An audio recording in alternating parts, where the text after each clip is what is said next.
this is Diana from Single Pringle Show, and welcome to the Her Network on ZingoTV channel 251.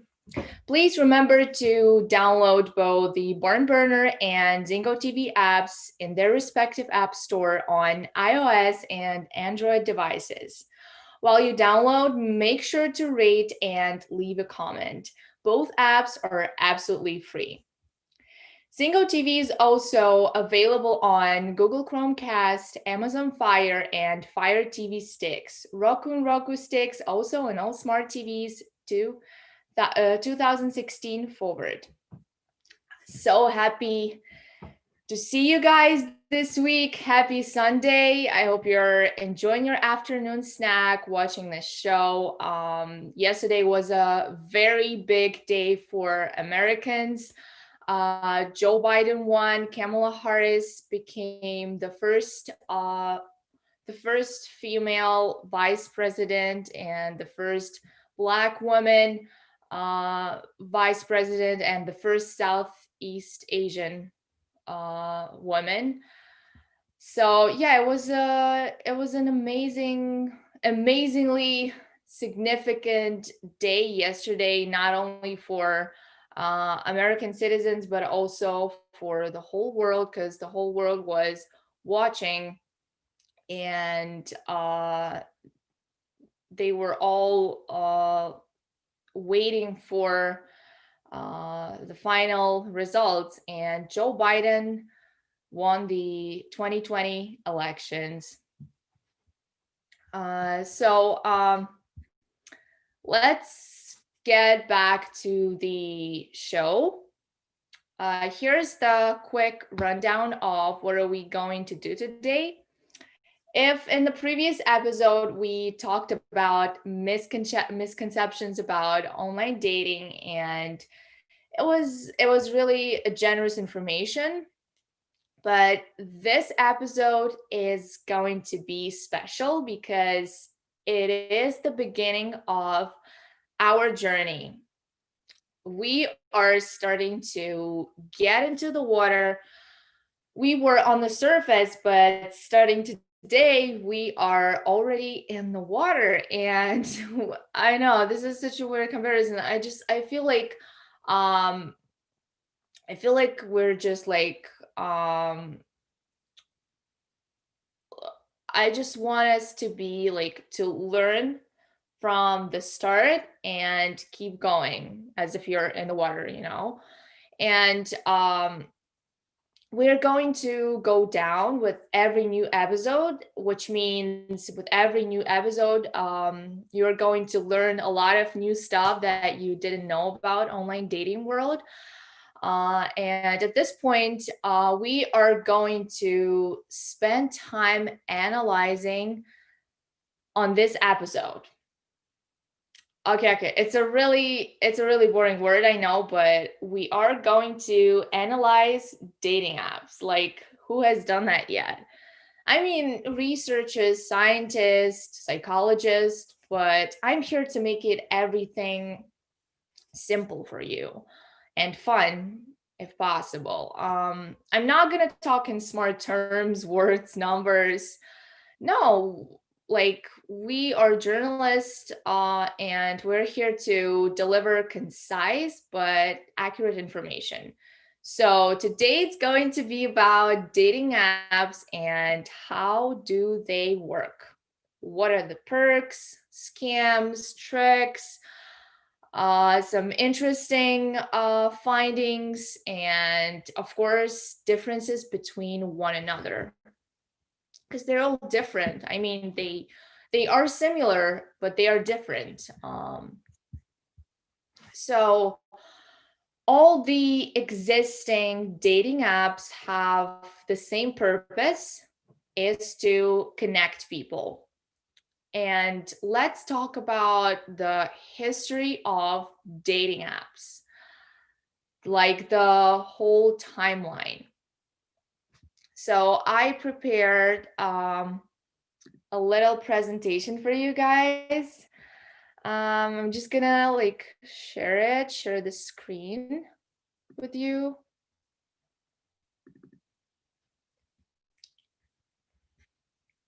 Okay. I did a little presentation just to show you the evolution of online dating.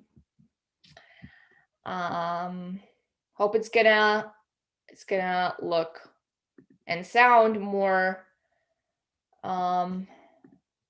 it's gonna sound like easier for you. So let's go. So the very first online dating app was kiss.com, and it was in 1994. So remember this date because it was really important. In 1994, the first ever online dating app came out. And it is a dinosaur of all dating apps, because like look at this picture. Like this is the only thing, like the only logo that I was managed to find, because there was nothing else. So it looks pretty old. Yeah, and as you can see, in 1994, that what looked like. Here's the two kisses, kind of like blue meaning a man and pink meaning a woman, and kiss. So it was really simple back in those days. What's next? The next year, Match.com came out, and it is active nowadays. It is active nowadays. Everyone, like not everyone knows about it, because it's not really loud, you know. But somebody has used it, and somebody is using it nowadays. And I found an interesting fact for you. It has a history of sexual assault. The man was found guilty in 2016 of raping and assaulting a woman he met on this app. And the website was sued for this. J date 1997. J stands for Jewish people. It's a dating app with a special interest, which is Jewish people, Jewish single people. Yeah, so here's when dating apps got more specific in 1997, J date. I've never heard of it. I've never heard of it. Next is eHarmony. You probably heard it because it's from 2000. That's when I was born, but I've never heard of it.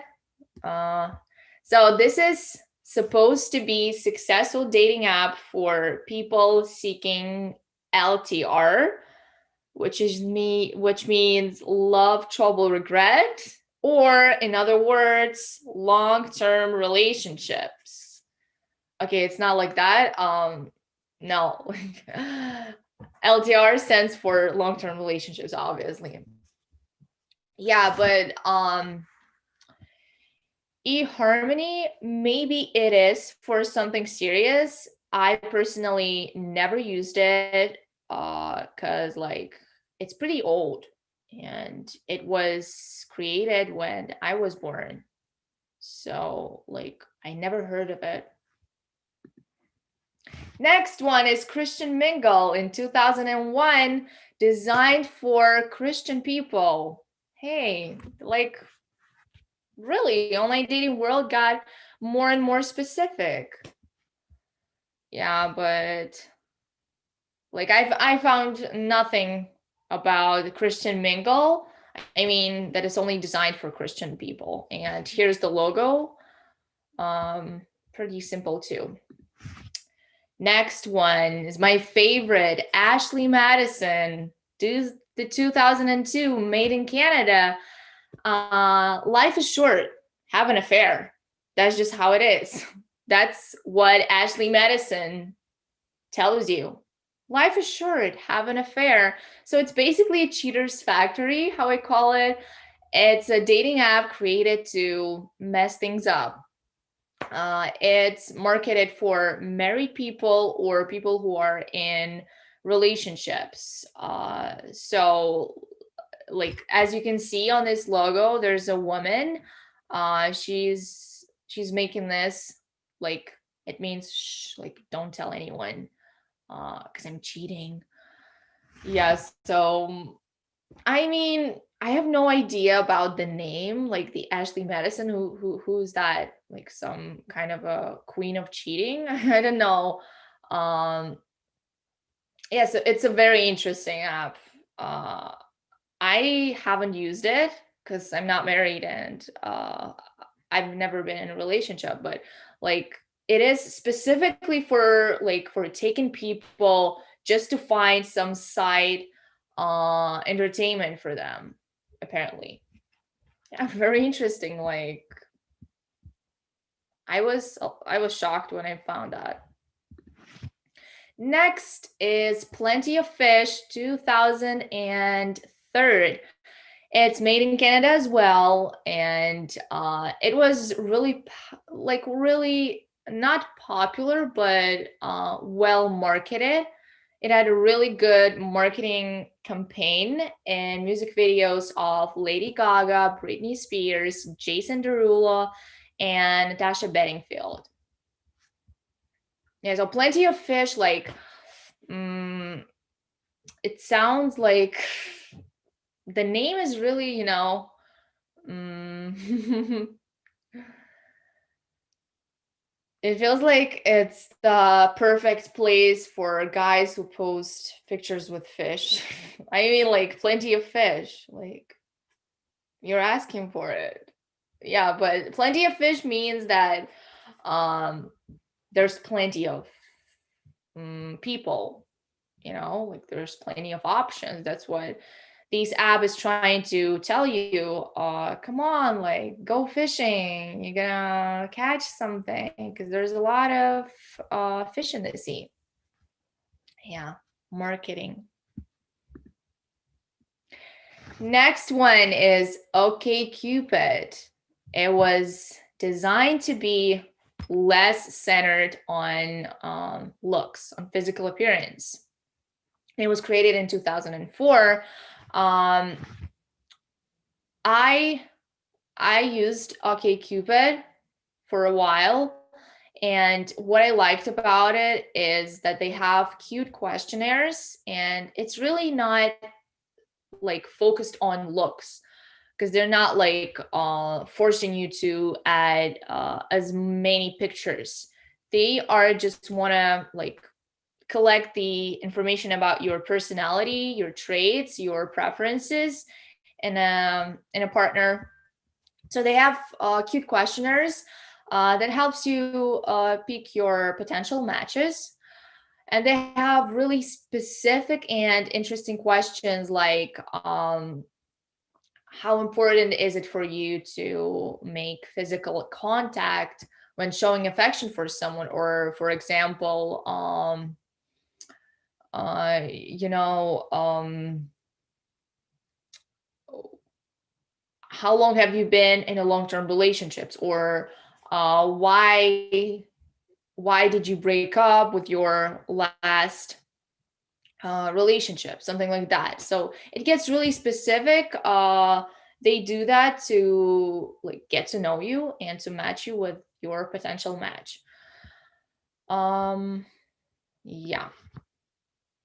Next one is Badoo in 2006. It was actually made in Russia.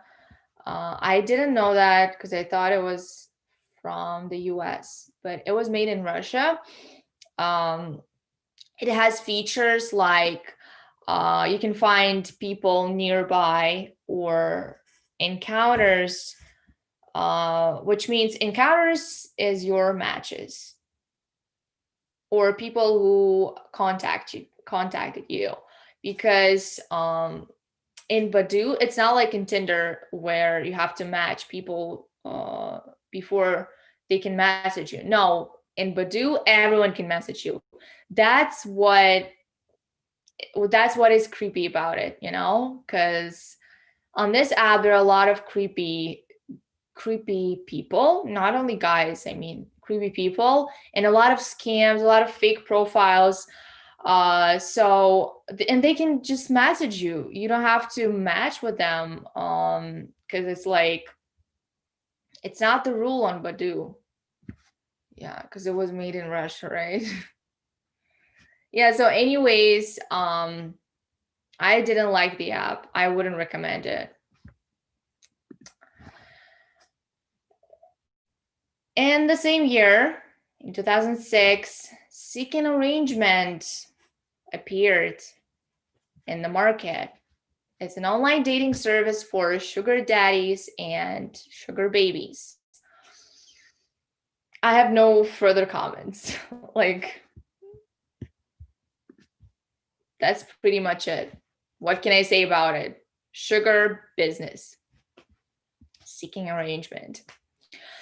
Next year, after that, an app called Zoosk came out in 2007. And it's the most, it has the most unique features, which are behavioral matchmaking technology and safety photo verification. So if before, all these apps like didn't have like security features, here's the Zoosk in 2007. It gave you the advanced, like, okay, not the advanced, but like improved matchmaking technology, matchmaking process, and safety photo verification. Because like before, it was really easy to put someone's pictures and not getting caught.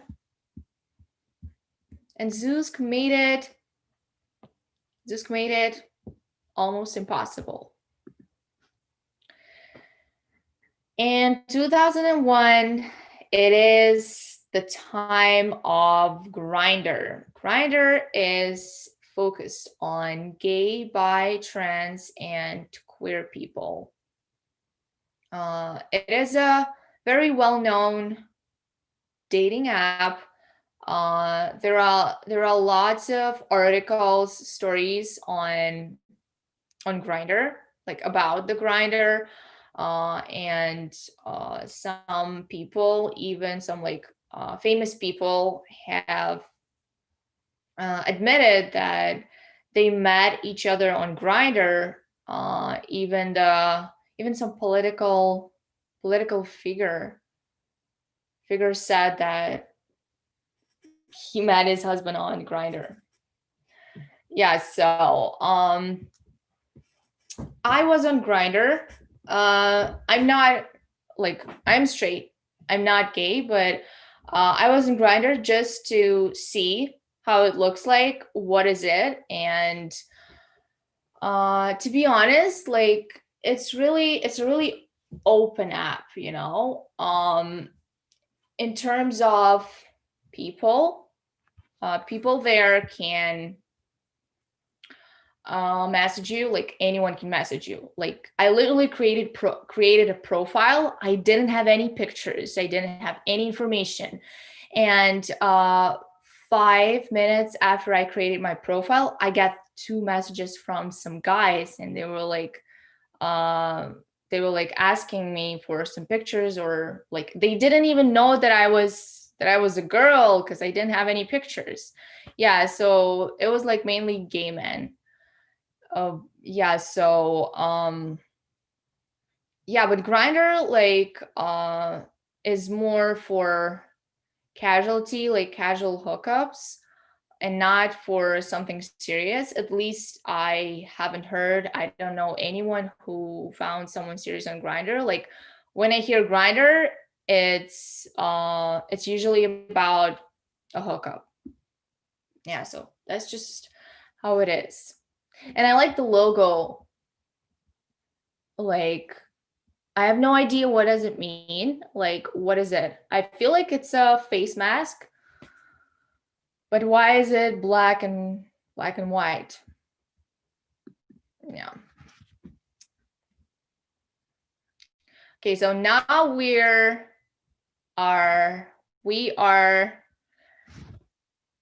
coming to the Tinder in 2012. It's a dating app giant, Mr. Tinder. What is Tinder very popular for? The Tinder is popular for its features. Users can anonymously swipe to like or dislike other profiles based on their photos, bios, and common interests. Once two users have matched, they can exchange messages. Tinder also has features like super likes, Tinder passport, Tinder boost, and gender selection. We're gonna talk about Tinder more later on the episode, but now I just want to follow you through the whole timeline of dating apps. So the same year, the app called Hinge appears, and it claims to emphasize more on the serious relationships, like more long-term connections. And the like you probably heard the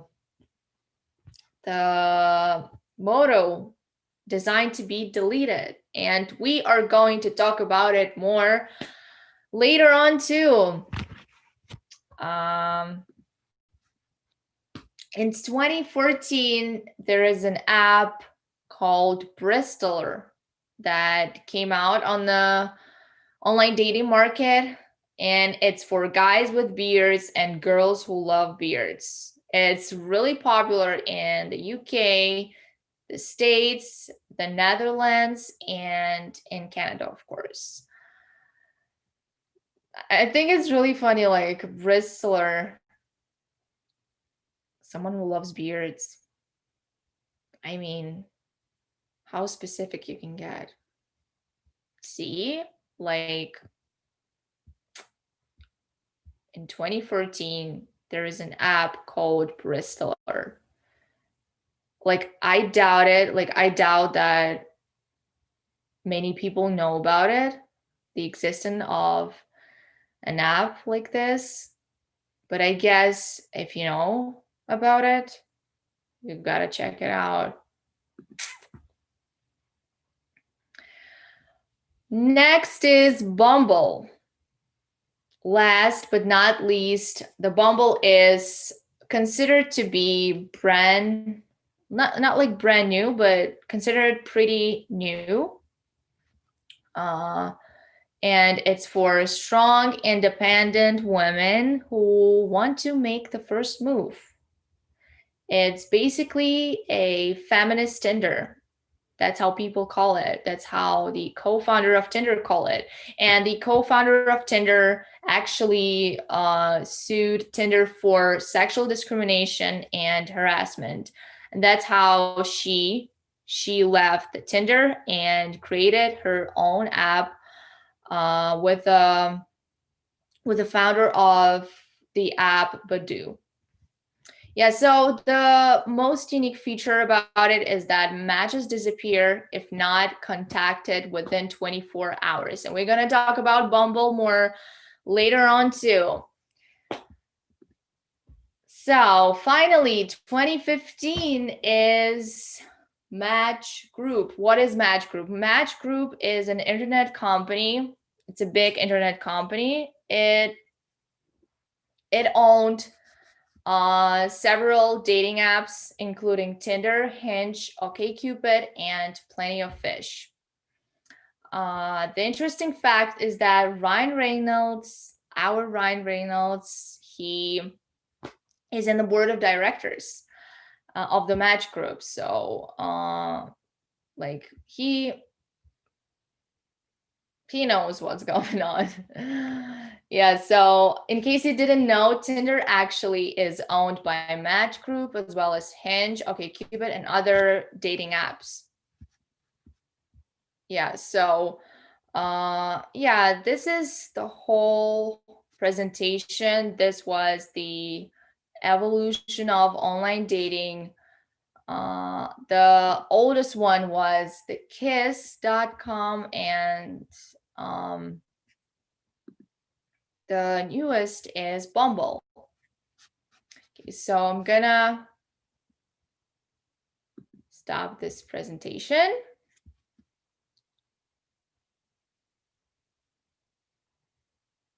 Oh, I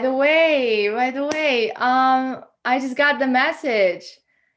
Eduardo wanted, so apparently Eduardo, our operator, he is the co-owner of JDate.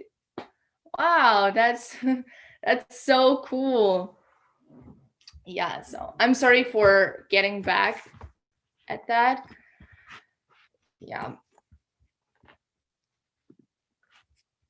So as we were speaking about the evolution of the whole dating app, the whole online dating app world, sorry, I'm just gonna say that um, there are some certain apps that are most popular dating apps in the US, for example. And according to Statista.com, top 3 most popular dating apps in the US are Tinder, Bumble, and Plenty of Fish. Regarding Canada, there are no legit stats on the most popular dating apps in the country, but I only found like websites that were paid to advertise certain apps. But I guess there's no big difference with the US. So what we're gonna do now is look at Tinder, Bumble, and Hinge much more closer. We'll talk about the unique features of each one, what algorithms these apps use, how they work, and do they actually work? So I'll share some interesting facts and incidents as well. So stay up. Um, I wanna leave Big Brother Tinder for the last one, to be honest, because there's so much to tell about Tinder. So I'm starting with Hinge. So the Hinge has been on the market for 8 years. It came out after its competitor Tinder and apparently was designed to be less superficial. They literally put the label relationship app, and their slogan is designed to be deleted. I remember when last year the promotion of Hinge was all over the city of Toronto. Like, did you see those billboards, TTC, commercials everywhere of Hinge? And it is a really good marketing strategy. Like, it made me actually download the app because the slogan, like the slogan is really strong, and it made me actually download it because I was curious. Like, could I really find something serious there? Could I find someone serious? I'm sure a lot of people feel the same way when they hear this slogan, because like this slogan literally screams confidence, certainty that you will delete this app. You know, it's like the app is saying, we are doing our best, so you could fall in love and delete this app. We don't care if you stay on the app, we just want you to find love. So Hinge actually was on the edge of funding before it got popular. So the CEO, the founder of the Hinge, did everything to lift it up. And that's when the internet company Match Group that I was talking about got complete ownership last year. So So since it has belonged to Match Group. And I mentioned that Ryan Reynolds is in the board of directors. And Hinge now has its research team called Hinge Lab. They studied the behavior and attitude of successful daters, and that's how they improve the app. Hinge also has its own merch shop called Hingy, and they sell hats, shirts, bath bombs, and other stuff. So let's talk about the features. There are no swipe lefts or swipe rights. There's only likes. And you have to like the photo or the prompt of the person before you can form the match. What is the prompt? The prompt is the personal comment under your photo. For example, this is my Sunday afternoon. Like, you post the picture and you write the comment under it, under your own photo. For example, like, this is my Sunday afternoon look, or my mom forced me to take this picture, something like that, you know? So that's how you get matched, although people can still hit you up if you aren't a match. There's a limit of 10 profiles a day that you can like if you have a free subscriptions. Hinge has advanced filters on ethnicity, profession, family, hobby, religion, political views. So you could basically ask for your perfect partner and Hinge will do its work. You can also see your likes for free, like who liked you. Hinge doesn't work like Tinder. If on Tinder, you're basically matching yourself with people based on quick swipes, on Hinge, it's different. The app is more sophisticated because it's really working to get your match based on the personality traits that you're looking for. So it is focused on personality rather than looks. Another unique feature of the Hinge is the We Met feature. After you get matched with the person, the app will send you a message if you met and how was the date. Like, they actually want your feedback to improve the matchmaking process for you in the future. There's also this interesting feature that's called Your Turn. It prevents users from ghosting each other. So it's kind of reminding you that it's your turn to message. Plus, it's like this notification, this message, like colored blue. So you can't just ignore it because it's like popping up. And here's the interesting fact. In 2017, Hinge received the most mentions compared to other dating apps in the wedding section of the New York Times. So this what makes us think that you can actually find something serious there. Hinge's every dating app has a paid subscription, obviously.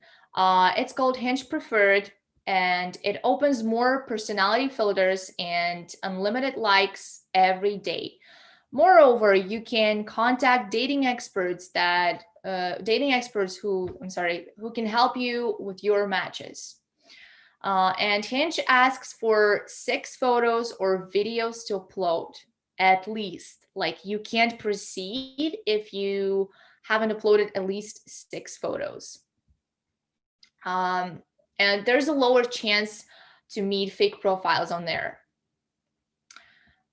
In terms of algorithm, Hinge uses the Gale-Shapley algorithm.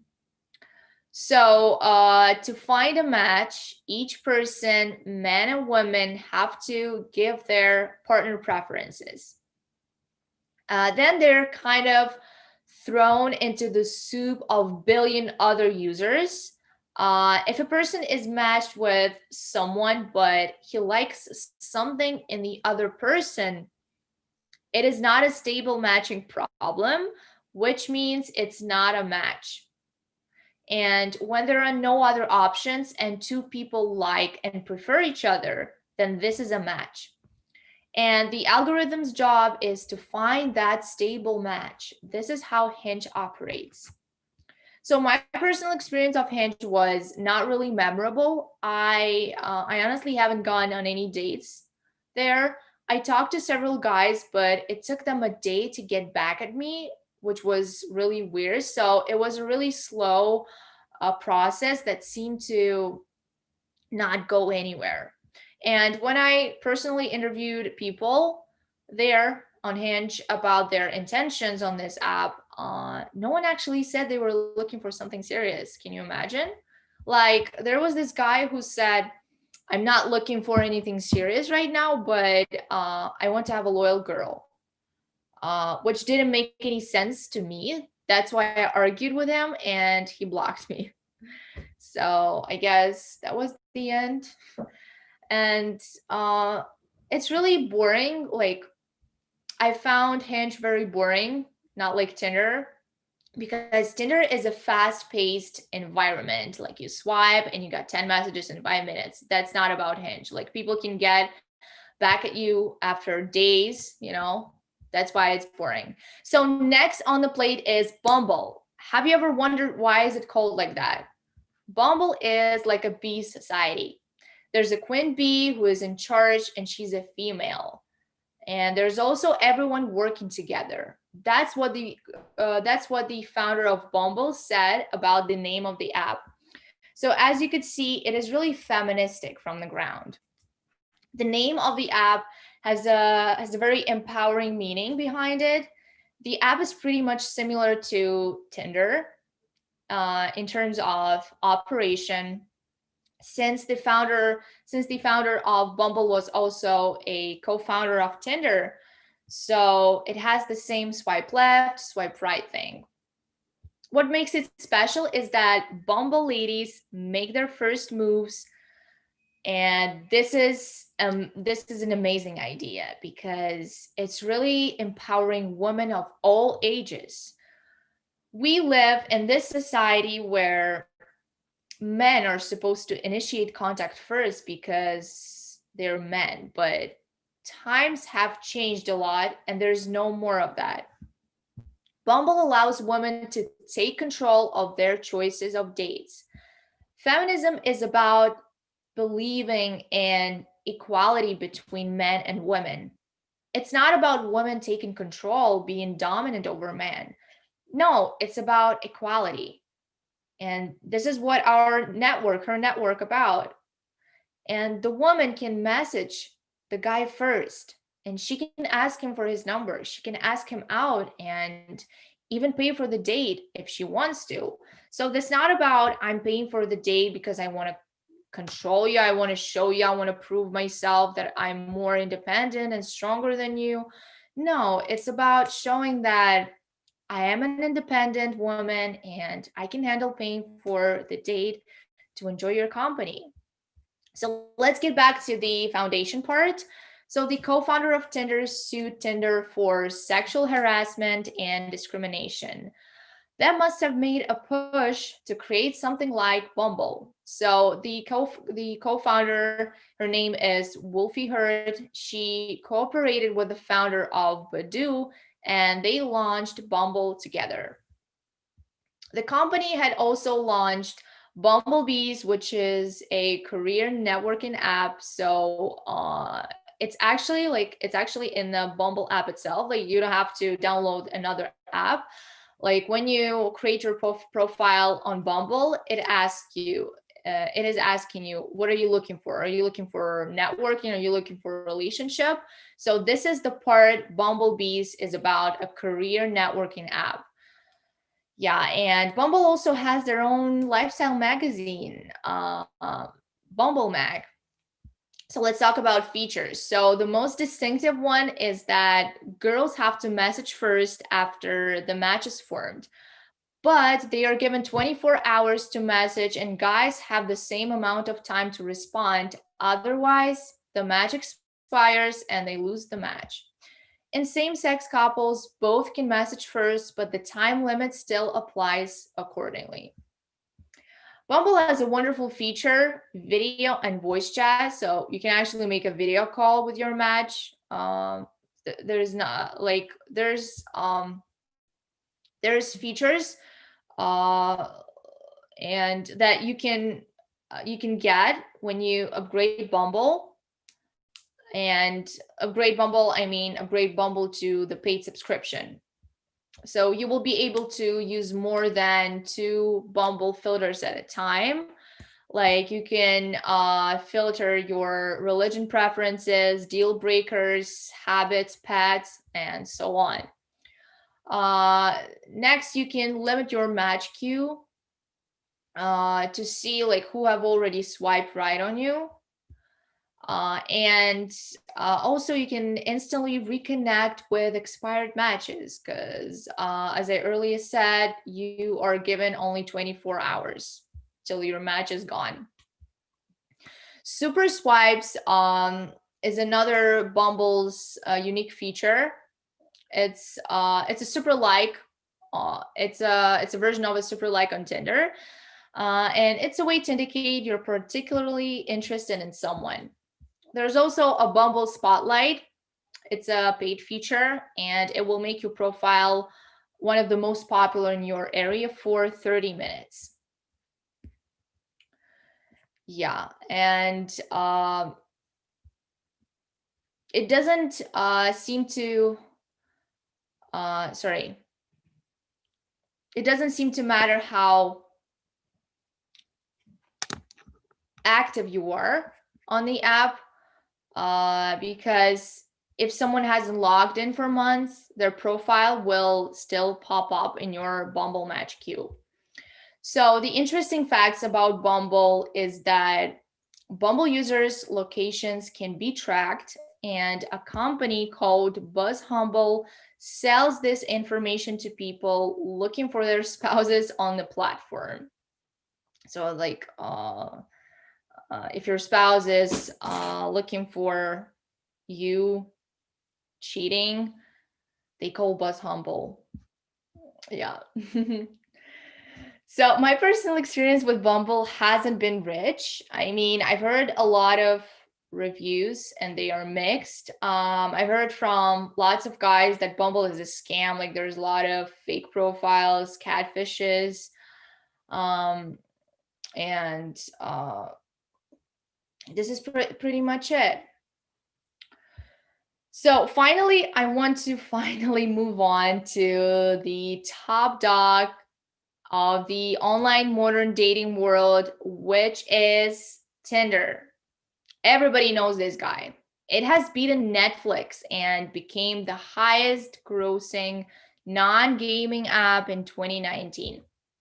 Last year, it had 5.2 million paying subscribers so far. So, yeah, somebody's paying for those premium features.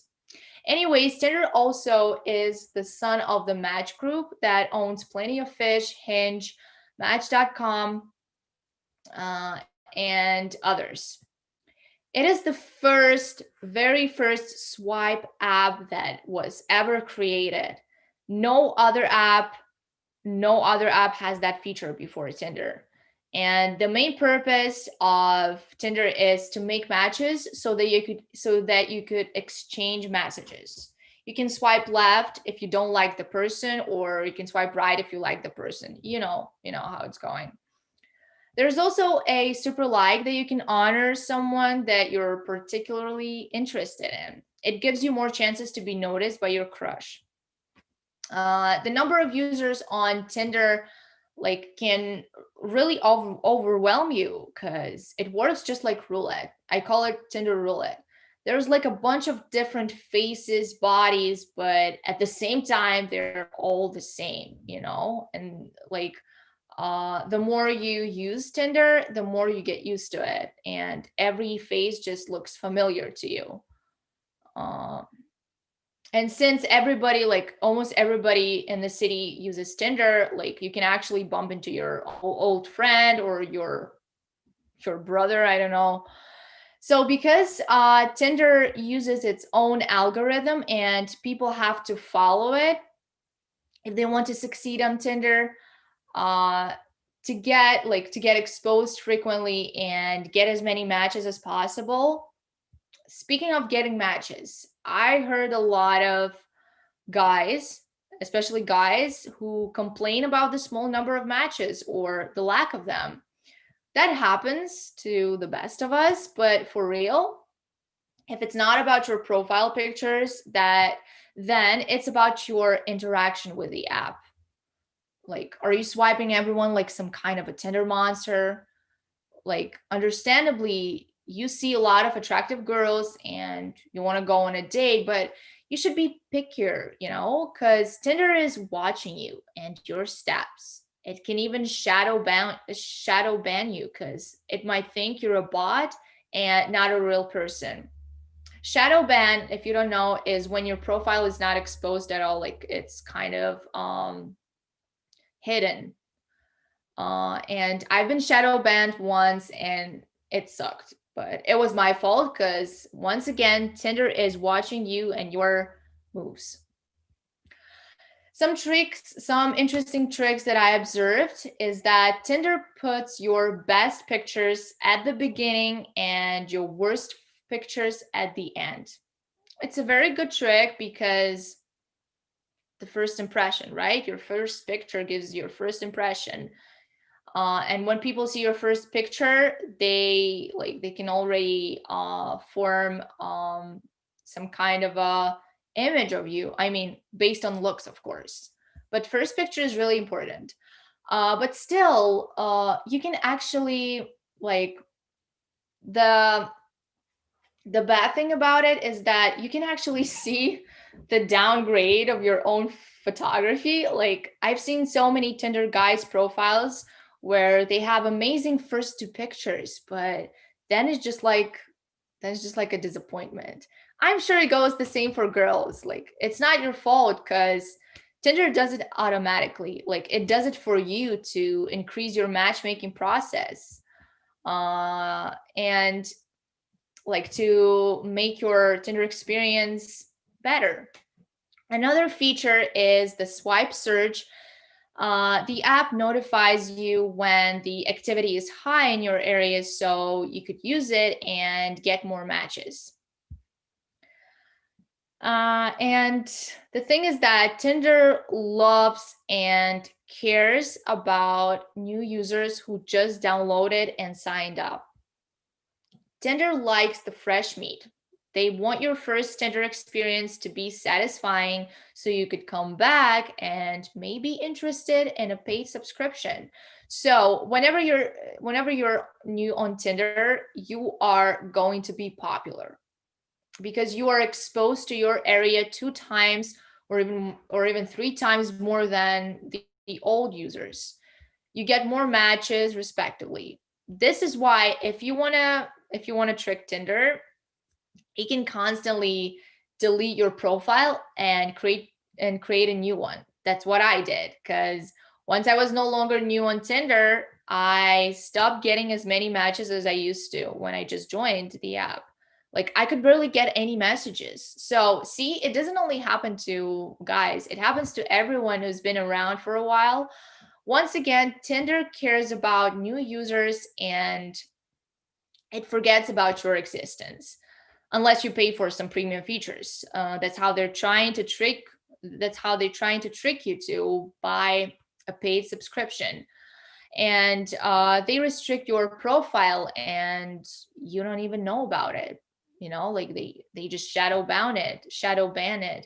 If you've been around but you haven't purchased any paid features. So paid subscription, what does it offer you? There's a Tinder Plus. It allows you to get an unlimited amount of matches. There's Tinder Gold. It let you see who already swiped you right. You can as well see all your top picks, which Tinder has picked specifically for you, and it's based on previous profiles that you interacted with.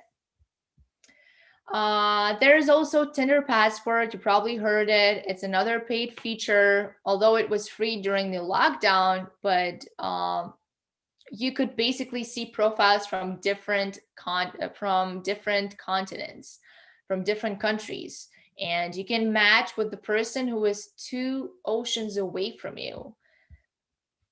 yeah, so this is a Tinder passport.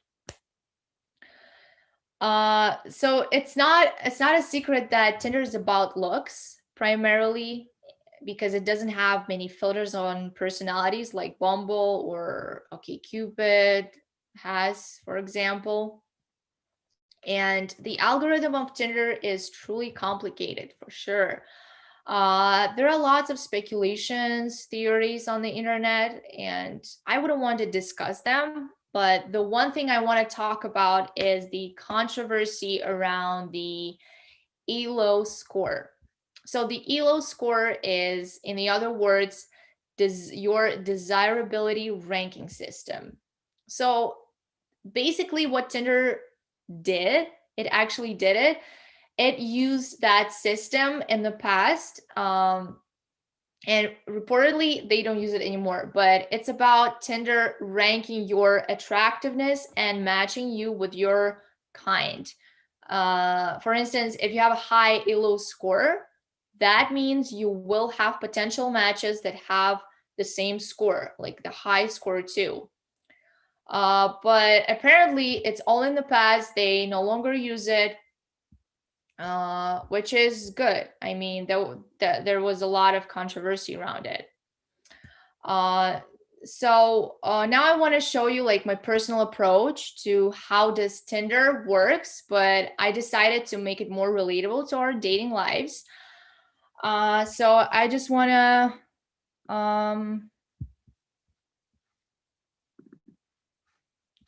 to share again screen with you guys and just show it like really fast. So for example, you have 50 matches. I'm sorry. So you have 50 matches on Tinder. These 50 matches, you have 30 matches and 20 matches. Let's forget about those 30 matches because they won't reach out. Like these people won't reach out to you. 20 matches will actually reach out to you. Yeah, 20 matches. Hey, they will reach out to you. So let's work with those 20 matches. 20 matches. From this 20 matches, it's 10 and 10. These 10 will be ghosts. You know, they will just ghost you. So goodbye, okay, whatever. And these 10 matches will be actually interested in you. Hey, good news. So let's work. Like it leaves us with 10 matches. And 10 matches, it's 5, 4, and 1. So 5, these people, 5 matches, they will want you for followers and for social media promotion. Like, hey, I make music. Hey, I make something weird. Hey, I make YouTube videos. Can you just like follow me, support me? They will want you for this. Next, 4 matches, won't make any effort. You know, like they will be dry texters. Yeah, and we don't want them. And here's your one perfect match. Yeah. So there's only one your perfect match. And it's only one. Like there can be 2 perfect matches. There can be 5 perfect matches. It's only one perfect match. And that's how it should work, in my opinion. But of course, like it's from my perspective. It's my personal